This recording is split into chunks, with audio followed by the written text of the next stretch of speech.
Welcome to Canada's Court. I'm your host, Philip Drost, and today we are once again joined by Coach O, this time to talk some March Madness. Olivier Jean-Charles is the coach with Orangeville Prep.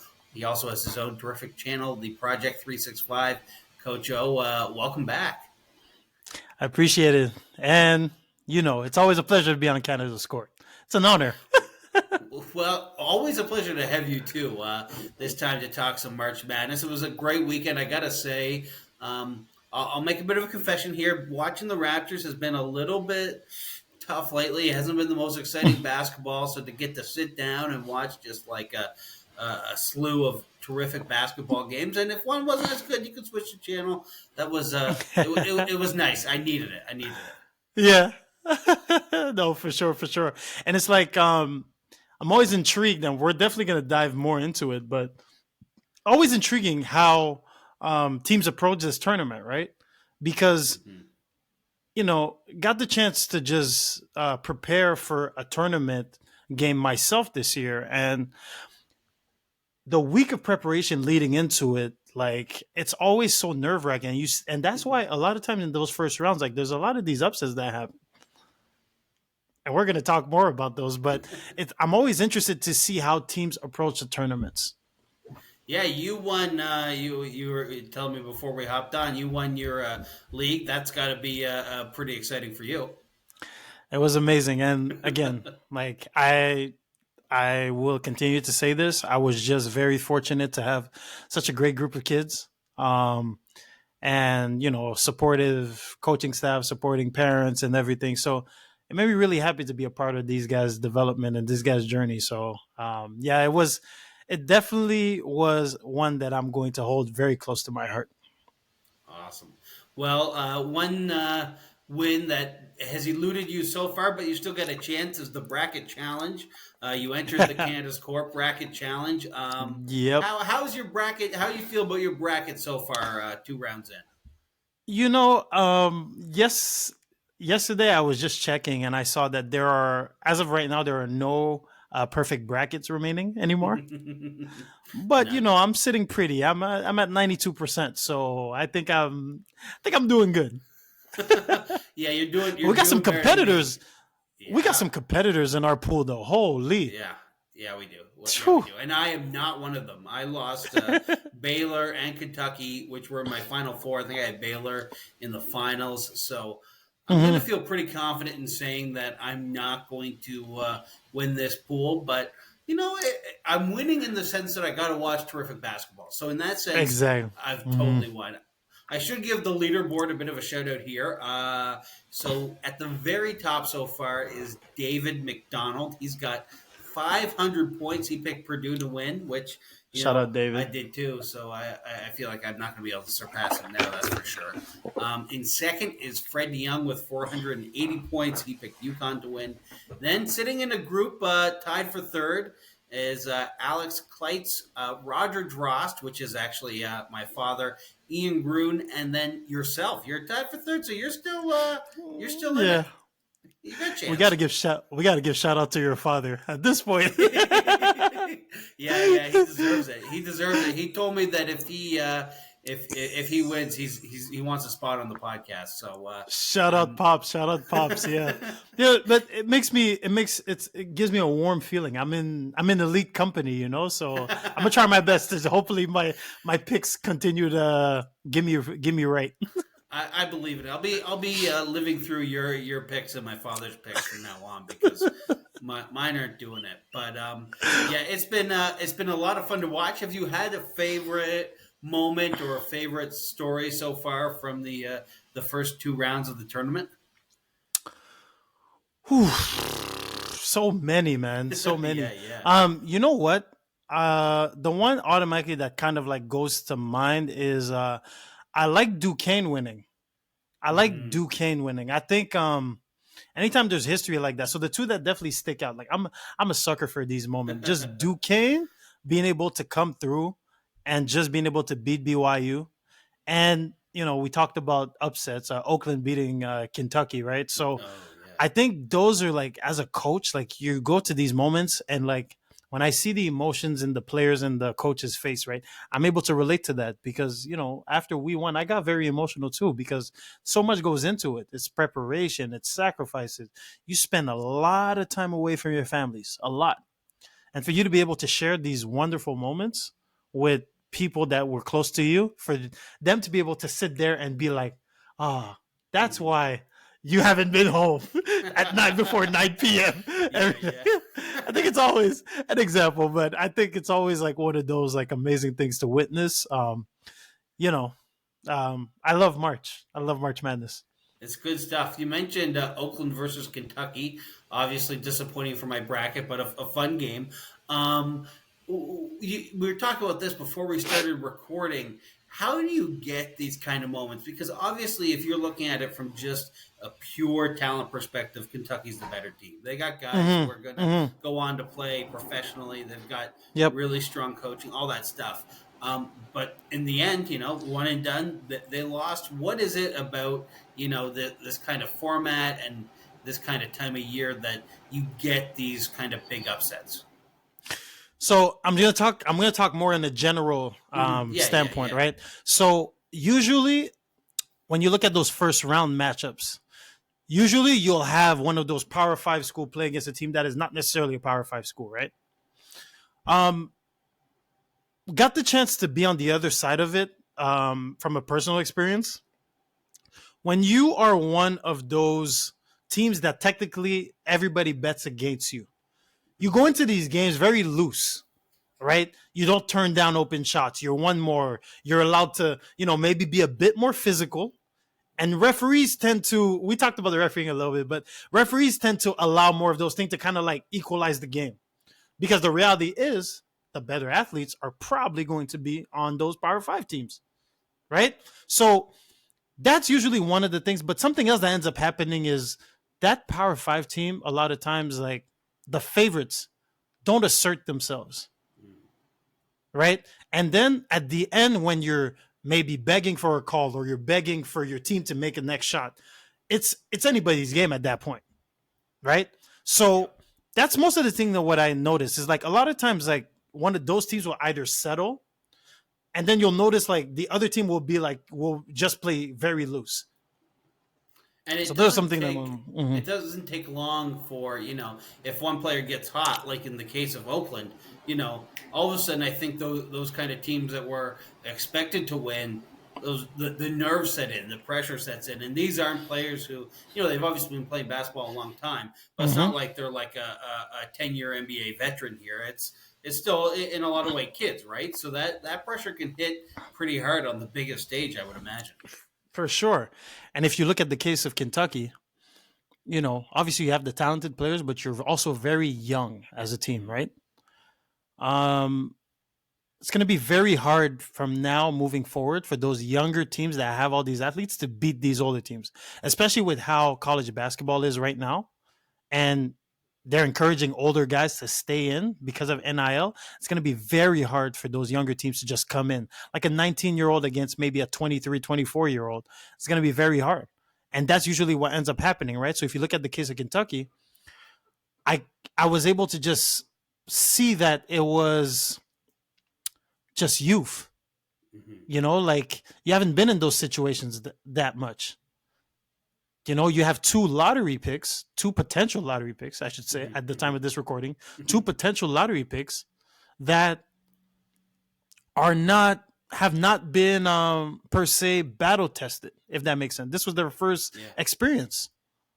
So that's one of the things that I started noticing. Like what ends up happening is that the younger teams, they have a hard time kind of adjusting to those older teams now. They're starting, and now you're starting to see college basketball across. Everything is starting to equalize a little bit. Well, we maybe don't have the best athletes, but we're gonna have the older, more experienced players, and now it's leveling out the playing field.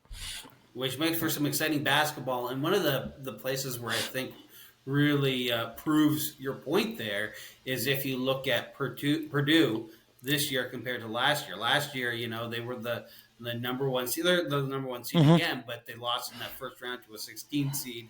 They weren't really able to handle the punch they were thrown. Whereas this year, you can really see that it's a completely different team that's playing with a lot more experience, which Mm-hmm. is good for my bracket. But in the end, it won't. I got to stop For bringing it sure. up. I got to get over For it. I got to sure. get For over sure.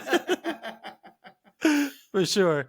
Yeah, I like you nail it on the head. I think having that second year, having National Player of the Year come back, like it's, now you have players and you have coaching staff, right? That, well, you've been there. You've been in that situation. You know how it is to lose in the first round, right? Yeah. So now you're kind of in that situation where, like, okay, like, how do we not let it happen again? Experience is the best teacher, man. Amen. Hmm. So that's been a fun team to watch as Purdue so far this year. They've Mm-hmm. obviously got the Canadian. They got Zach Edey. What have you thought about his play so far in those first two games? Mm-hmm.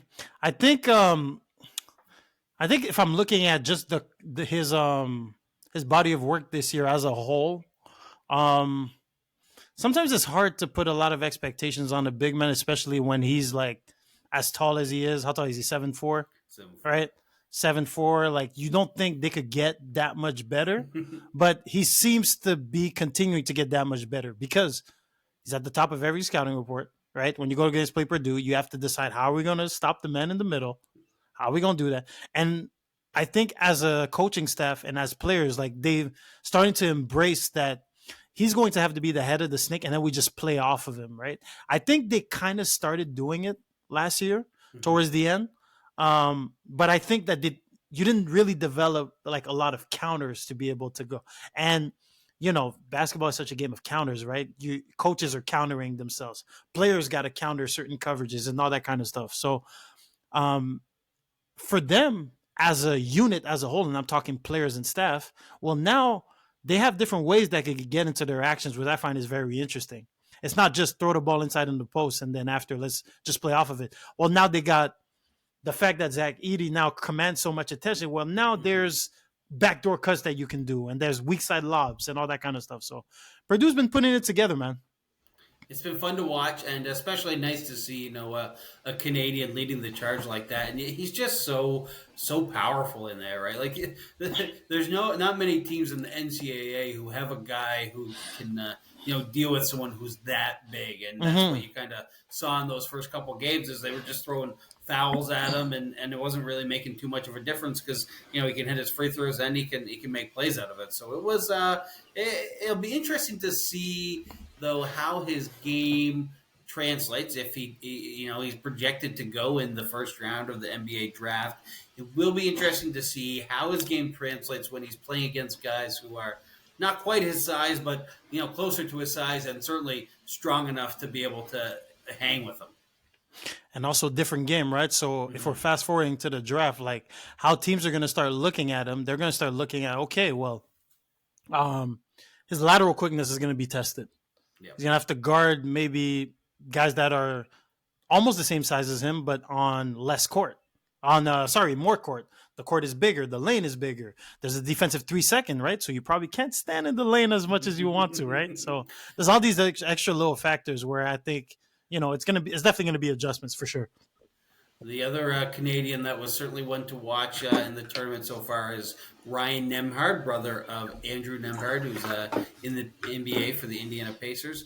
He Mm-hmm. had a good tournament. Gonzaga's looking pretty good too. That's a team. I Yeah. kind of feel it's too bad that they're playing Purdue in the next round. That's going to be a great game, but we're going to lose. At least one Canadian's going to be moving on, but one of them's going to be going home. How do you feel about how Gonzaga's played so far? Yeah, Gonzaga is always going to be good. Every year, they're probably going to win their league. Like it's just a known fact. Yeah. Um, I think now comes with Gonzaga is just that, again, you're going into it's so underrated, but just having a staff that has been there gives players the confidence, right?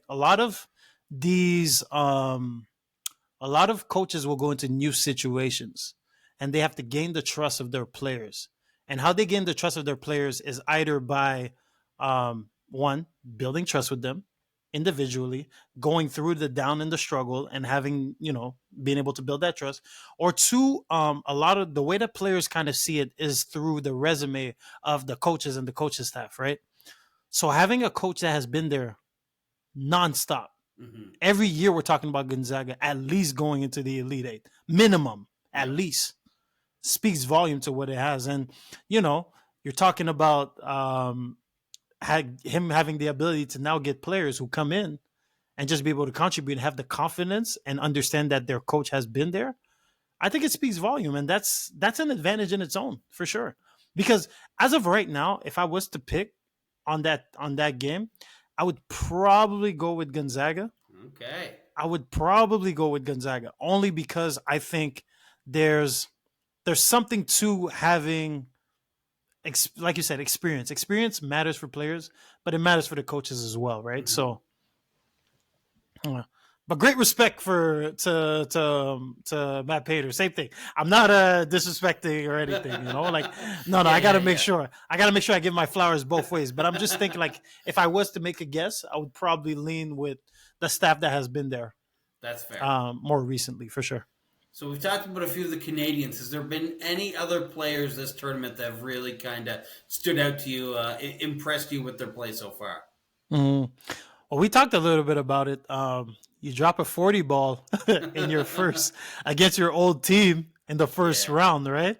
that's pretty So good. what Kuznar did in the first round of the NCAA tournament, for me that was amazing because I think I had Oregon going a little bit further further Yeah, than what yeah, they we did. both I did, had didn't him I had him beating we? Creighton, Yep. but it was very impressive just to be able to see. And, we got to talk about what Golke did as well, right? So obviously making 10 threes is like, and then I believe he made 6 in the next one. So he made like 8 threes over a game for 2 games, right? So it's pretty impressive for sure. That is impressive and such a big moment for some of these players. I remember the recent podcast I did with NBA Scout, talking about these moments do have an impact. It's not the whole reason they base a draft decision, but if you can perform at the biggest moment, that's factored in. So that's a pretty huge moment for these guys. Yeah, because for the longest, like you want to see how these players react to situation like where they feel uncomfortable, where it's not comfort. It's like, okay, win or go home. What are you going to do? Right. So it makes sense that these are the games that we're probably going to have to evaluate these players on, especially for the upcoming NBA draft. So, So we talked about the brackets a bit. I got to know what because you're doing a lot better than I am. I want to know what your strategy is when you're going in. Do you watch a ton of college basketball of the year? Or are you kind of just I'm yeah, guessing and then watching some March Madness? What does it look I'm a bit in and out of it for sure, like during like? the Yeah, yeah. season, but like I've been watching a lot more. I could, for instance, just tell you, like, if I'm looking at all the 116 matchups this year, I was definitely gonna go for the ones in those, right? I wasn't expecting an upset. I wasn't Yeah, yeah, expecting an upset this year, right? yeah, But yeah, those that really get interesting is when you get to the 413s, the 611s, yeah, yeah. you know, those are always interesting. But for me, what I look at is, I think when you're looking at a school, right? And you heard me talk about if you're part of one of the Power Five conference and you get the best young players, to me, if you don't have a seating where you are that much better than the other team, I believe it's anybody's game. Hmm. That's the way I go about it. So when I look at a lot of these matchups, right, the one where I found that was very interesting was you're looking at Auburn and Yale being able to come out on top. Yep. But if you look at what the head of the snake was for Auburn, freshman point guard, right? You Yeah, start yeah. looking at the youth, how it could kind of like play a little bit of a disadvantage. So, when I'm looking at the strategy and even like, I'm looking at um, Houston's an interesting one for me. Yeah. Houston, I found was interesting. Everybody's saying Houston's going all the way and all that kind of stuff. But for me, right now, the way that I would probably look at it is that I'm more wondering if Houston can make shots down the stretch. I know they could play defense. We know, like, I'm going to quote one of my good friends who got the chance to play against Houston or coach against them. Houston has suffocating defense. You're not even in the game and you feel them suffocating you. But offensively, right? Does that play a disadvantage? Does that end up being a disadvantage to you? Because now what's going to happen is we know you're going to defend. We know you're going to be physical. Are the calls going to go your way that day? Are you going to put the other team in the bonus? You know what I'm saying? And are you going to be able to make some jump shots down the stretch? Because what's probably going to end up happening is if you can't turn the ball over and run in transition, you're going to have to play half-court offense. So now you win. No, sorry. Go ahead. No. And then it's just like, is Houston going to be able to make shots? Yeah. And it's going to be, they got a tough matchup too because they're playing Duke. And Duke looked pretty good in their first couple games. They're rolling right now. And it doesn't get easier than that, right? Because after that, you got either Marquette and NC State. Now, NC State, that's another one. We got to talk about that one. Okay. DJ Burns. I'm pretty good at my NC State. I said that they were going all the way to the Sweet 16. Right now, they're in the Sweet 16. Okay. What we were able to see this year is there is still some value in having a true big. You're looking at I'm thinking off the top of my head, NC State and Colorado had a big as well. That they could throw the ball into the post and then they could just play off of it, right? And obviously like Zach Edey, but Zach Edey's an anomaly. We're not going to talk about Zach Edey. Yeah. But the main reason why I had NC State beating Texas Tech in that first round was because I said, if you look at the size, right? Power 5 school, Texas Tech is kind of small this year, a little bit. They're a bit smaller than what they were in the past. How are they going to match up with a 6'10", 370-pound man? That's some weight. That's some weight there. You know what I'm saying? Yeah, so that's where I kind of started looking at it. And in those specific matchups, I tend to find that when you have a team and you like to play through the post, a lot of times it's easier for you to it's easier for you to slow down the game and get good shots. Because now what we're starting to see in college basketball is a lot of these teams are starting to rely on the three-point shot a little bit too much. I think that was the downfall of Kentucky. Kentucky, I think, settled a bit too much for sidestep threes, out of rhythm threes and all that kind of stuff. When you have guards that are as big as the center of the other team, you should be taking it to the basket. Yeah. Because you don't have anybody challenging you at the rim. You mentioned the 3-point shots. On top of that, it's, you see it in the NBA, the teams taking all these threes, but they're a lot more talented, right? So you're talking about guys who don't make them at as high of a clip, shooting it at a higher clip. And that's one of the things I think I really enjoy about college basketball and March Madness is it's not perfect. It's ugly at times. It's, there's people missing free throws. There's people missing open shots.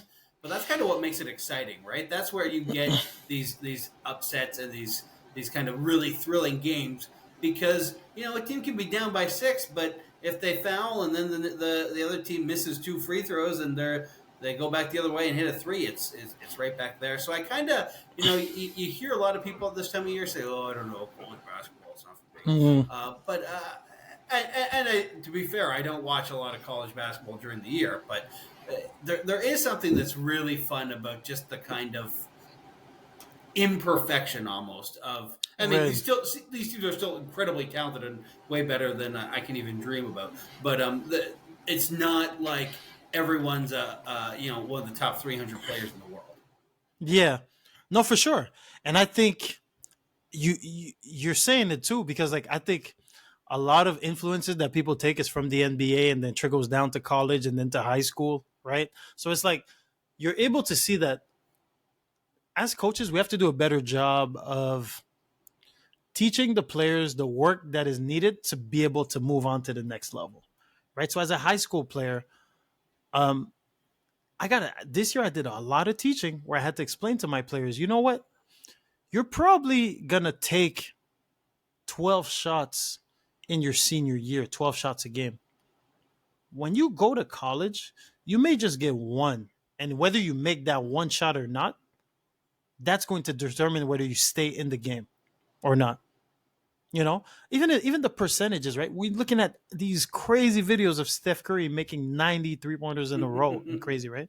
Like, I don't think we really understand the work that happens, because then what ends up happening is we're so influenced by the NBA that these young players that are now in high school think that they could do exactly what they see in the NBA. But then what ends up happening is that it becomes bad basketball, which is what the purists would call it, right? So if you tell a team to shoot 43s a game, and your players and the vast majority of your players are not able to sit by themselves in a gym in an open court and make about minimum 70 to 80 of them out of 100, you're setting yourself up for transition defense where the other team is now going to put you in foul trouble. They're going to score layups. They're going to do all that kind of stuff, right?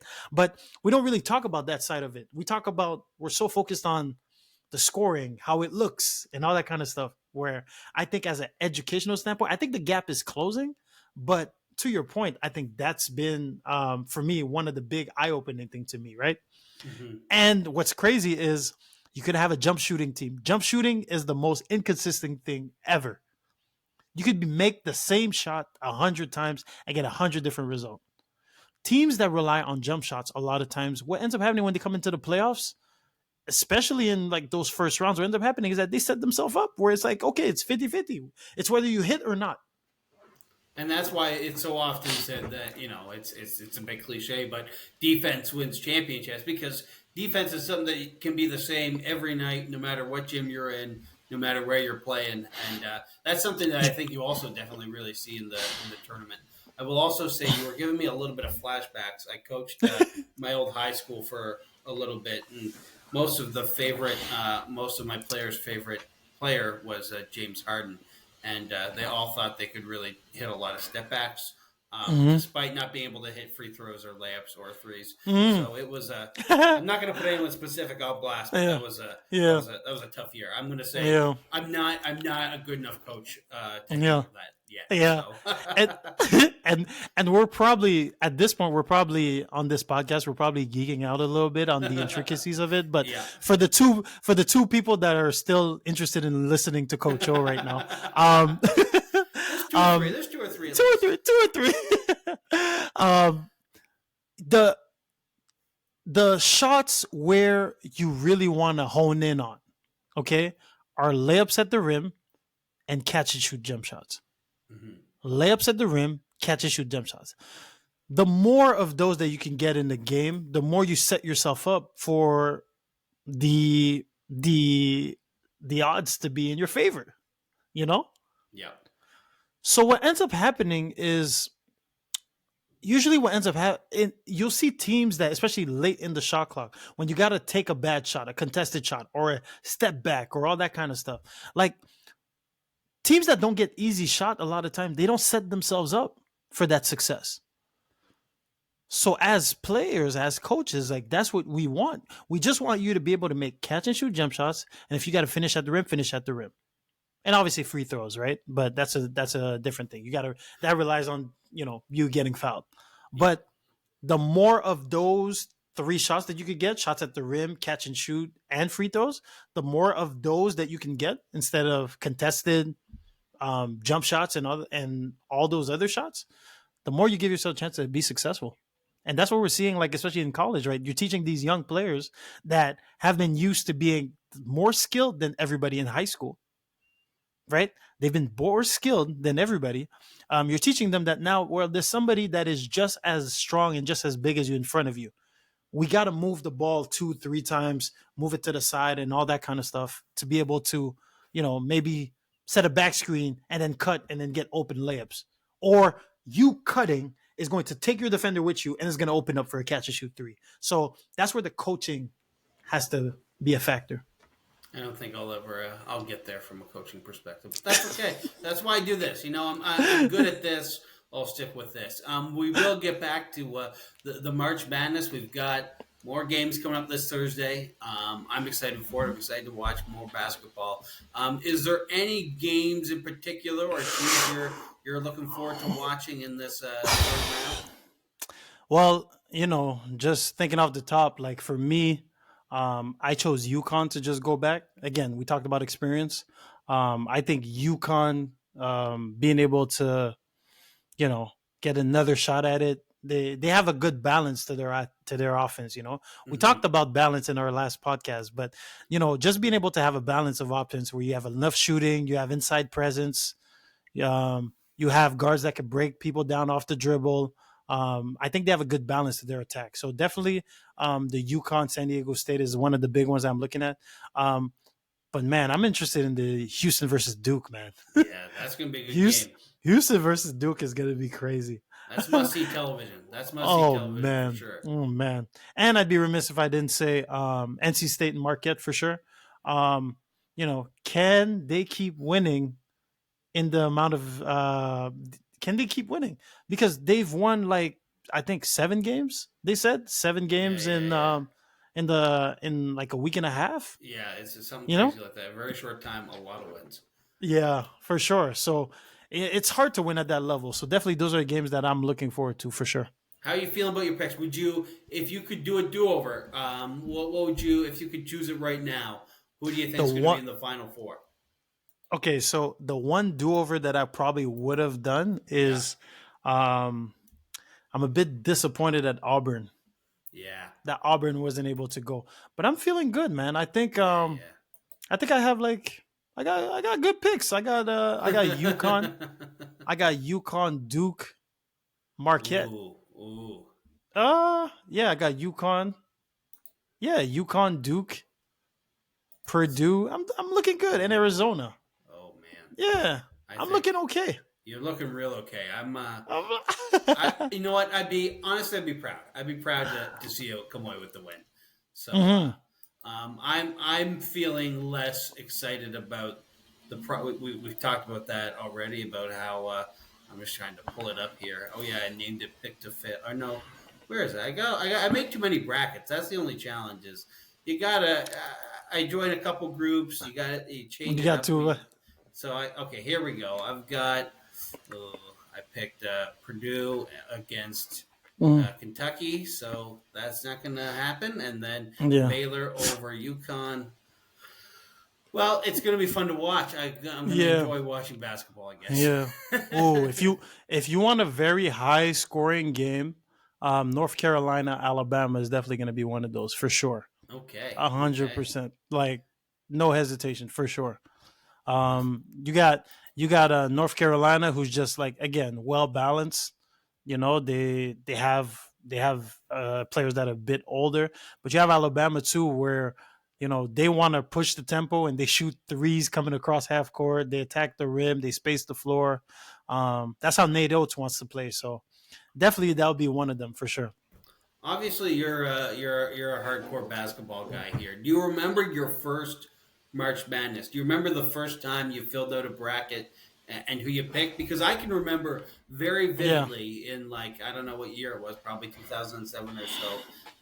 Whatever year Mike Conley and Greg Oden got drafted, I picked Ohio State to win it all. It was another situation where I saw this guy; he was huge. Greg Oden, I was like, "Oh, this guy's the best. This is going to be so cool." And I picked them to win all. They didn't win it all, but I can very vividly remember the excitement of filling out my first bracket. Do you have a memory like that, or is it all blown together at this point? it's all kind of going together, but I do That's fair. remember. I remember like just being surprised by certain players. Like I remember the year that Louisville won, right? Like remember when Kevin Ware had that horrific injury. Oh man, You remember that? And then after I was like, yo, everybody was cheering for Louisville. yeah, You yeah. know, you You know got what I to cheer mean? for him after that, of course. You Yeah, yeah, have to, you have yeah. to. But there's if you're talking about moments, I think there's definitely that. Just because I remember at that time they had Peyton Siva on that team, right? So they had like players on Louisville. But I remember, for me, I think for me the fact that I was able to see the first 16-1 upset, Uh huh. I it was like mind blowing. But I didn't realize at that point that what we were actually witnessing is just the shift in college basketball. Mm-hmm. Because, um, well, back in the day when you used to have the better athletes, you could just, you know, no disrespect, you could roll out of bed and just beat up on the other team, and it was the Yeah, same teams going to the Final Four, right? yeah. There's a reason why they called them blue bloods for a long time. It's been a long time. Yeah, It took a long time to get to this point, but absolutely. compared to where we were, 20 or so years ago, there's way more upsets. The upsets happen way more often, which I think college basketball is pretty okay with. I mean, some quarters of college basketball maybe not so much, but some Yeah. of those big schools. But it is so much fun to see a school or a team like Oakland who you never really or they never really had that moment in their own history or something like that get to have those moments, right? Instead of it being the same team every year and every Mhm. year and every year. It's great. I heard a story that and it's so interesting to see how the moments how these moments they affect the lives of not only these players but these coaches too, right? Someone was telling me that I think the Oakland coach, it was the first time in his life that somebody gave him free fries after that win, right? So it comes with perks for sure. There you go. You had your own college basketball career here in Canada. Do you have any favorite moments from your own college basketball seasons that Yeah, stand out to so you? I'm from Montreal, Quebec. I played it at Vanier Mm. College.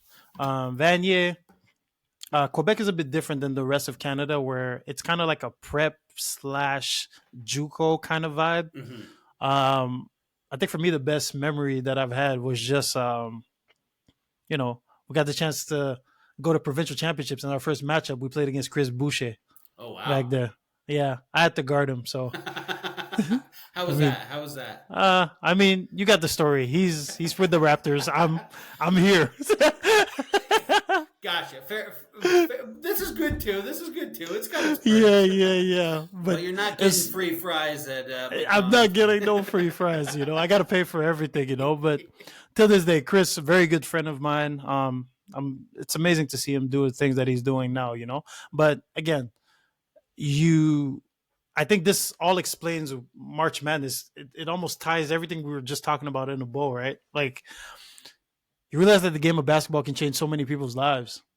And even for me as well, like having been a coach and having been to, be a player, then be a coach and try to teach and just be around players and be there when they experience certain things. And you look at what had happened, what it did for Chris's life, where Chris was able to go from one summer of not thinking that he was going to play basketball to now being able to be recruited to go play in the US and all that kind of stuff, and how it spiraled so fast. So um, I'm really thankful to the game of basketball for real, because like I was able to experience some things, and look, this beautiful game has helped us kind of connect and grow this amazing friendship that we have.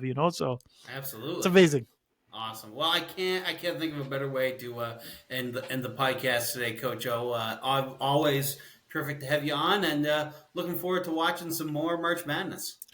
We're gonna keep watching and we're gonna keep connecting soon. And make sure you are subscribed to Canada's Court, please. You're on TikTok, YouTube, Instagram. Make sure you connect. Make sure you subscribe and you follow. Keep up with everything that Phil's doing, man. He's a great guy. So I appreciate you, man. Always a pleasure to be on. I appreciate you too. Thank you very much.